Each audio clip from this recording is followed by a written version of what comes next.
ग्रानडा Spain का आखिरी मुस्लिम किला था जहाँ सिर्फ हुकूमत नहीं थी बल्कि एक तहजीब सांस ले रही थी, जहाँ इल्म, आर्ट, साइंस और सोच एक साथ चलती थी।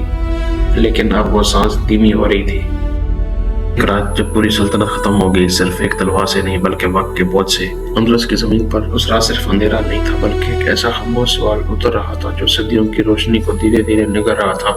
ग्रानडा सिर्फ एक शहर नहीं था, ये उस दौर की रोशनी था जब यूरोप अंधेरों में। यहाँ लाइब्रेरियां थी जहाँ हजारों किताबें होती थी।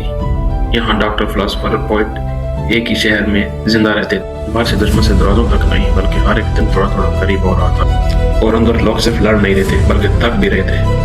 हर रात ग्रानडा के लोग एक ही सवाल लेकर सोते थे, क्या हम कल सुबह देख पाएंगे? और सुबह जवाब थोड़ा और मुश्किल होता जा रहा था। अलहमरा का किला सिर्फ एक इमारत नहीं था बल्कि एक आखिरी सांस थी जो पूरी तहजीब ले रही थी। लोग अब सिर्फ जिंदा रहने के लिए नहीं जी रहे थे, ना उम्मीद थी, ना यकीन। बच्चे भूखे थे और बुजुर्ग खामोश। और खौफ ऐसा महसूस होता जो दिखाई ना देता लेकिन हर जगह होता। दरबार के अंदर फैसले हो रहे थे लेकिन फैसला अब बोझ बन चुका था।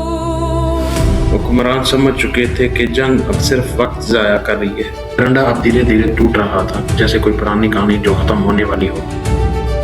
और फिर वो लम्हा आता है जब जंग खत्म नहीं होती लेकिन उम्मीद खत्म हो जाती है। आखिरी रात ग्रानडा की हवा जैसे रुक सी गई थी। सब कुछ भारी लग रहा था। दरवाजे खोल दिए गए और नया दौर शहर में दाखिल हो गया। कोई जंग नहीं हुई, सिर्फ एक खामोश तब्दीली हुई है। आखिरी हुक्मरान जब पीछे मुड़ के देखे तो उसकी आंखों में सिर्फ आंसू नहीं बल्कि पूरी तारीख होती है। वो लम्हा था जब पूरी तहजीब रुक गई थी लेकिन दुनिया चलती रही। ग्रानडा गिर गया लेकिन सिर्फ एक शहर नहीं बल्कि एक पूरा गोल्डन एरा हिस्ट्री बन गया।